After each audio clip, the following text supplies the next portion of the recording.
வணக்கம். தமிழக வெற்றிக் கழகத்தின் தலைவர் விஜய் அவர்கள் முன் வந்தால் பாஜகவுடன் கூட்டணியை முறித்துவிட்டு தாவேகாவுடன் அதிமுக கூட்டணி வைக்குமா என்ற கேள்வியானது எடப்பாடி பழனிசாமி அவர்களிடம் கேட்கப்பட்டது. தற்பொழுது இந்த கேள்வியே கற்பனையானது என்று அவர் தெரிவித்திருக்கிறார்.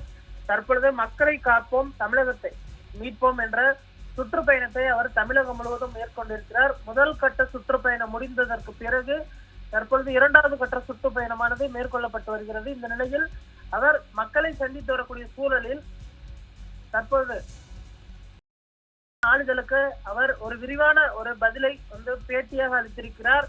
அதில் தாவேகா வந்தால் பாஜகவுடன் கூட்டணியை முறித்துக் கொள்வீர்களா என்ற கேள்வி கேட்கப்பட்டது. அந்த கேள்வியே கற்பனையானது என்று தெரிவித்திருக்கிறார்.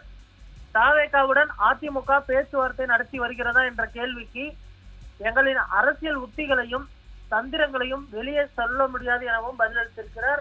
அதே போன்று நாம் தமிழர் கட்சியுடன் அதிமுக கூட்டணி அமைக்குமா என்று கேட்கப்பட்ட கேள்விக்கு திமுகவை எதிர்க்கும் எந்த கட்சியுடனும் கூட்டணி அமைத்துக் கொள்வதற்கு அஇஅதிமுக தயாராக இருப்பதாகவும் அவர் தெரிவித்திருக்கிறார்.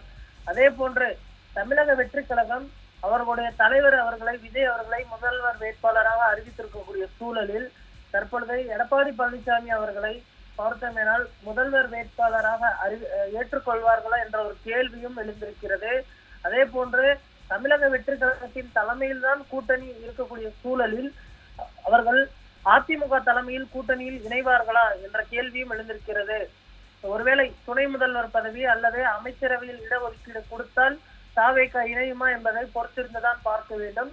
தற்போதைய சூழலில் தமிழக வெற்றிக் கழகம் இரண்டாவது மாநில மாநாட்டிற்கான அந்த பணிகளை மேற்கொண்டு வருகிறது. அதே போன்று ஒரு பெரிய கட்சி இணைய இருக்கிறது, பொறுத்திருந்து பாருங்கள் என்று எடப்பாடி பழனிசாமி அவர்கள் தெரிவித்திருந்த நிலையில் அந்த பெரிய கட்சி எது, தமிழக வெற்றிக் கழகமா அல்லது நாம் தமிழர் கட்சியா என்ற கேள்வி எழுந்திருக்கிறது. ஏனென்று சொன்னால் நாம் தமிழர் கட்சி கடந்த தேர்தலில் 8% வாக்குகளை பெற்றது. அந்த 8% வாக்குகள் அப்படியே அஇஅதிமுகவிற்கு வந்தா அது ஒரு மிகப்பெரிய ஒரு பலமாக பார்க்கப்படுகிறது. சீமான் அவர்கள் என்ன முடிவெடுக்க போகிறார், அதே போன்று தமிழக வெற்றிக் கழகம் அஇஅதிமுகவுடன் இணையுமா அல்லது அவர்கள் தலைமையில் தான் கூட்டணியை கட்டமைப்பார்களா என்பதனை பொறுத்திருந்துதான் பார்க்க வேண்டும். தற்போதைய சூழலில் எடப்பாடி பழனிசாமி அவர் அளித்திருக்கக்கூடிய அந்த பேட்டியானது பேசு பொருளை கிளப்பியிருக்கிறது.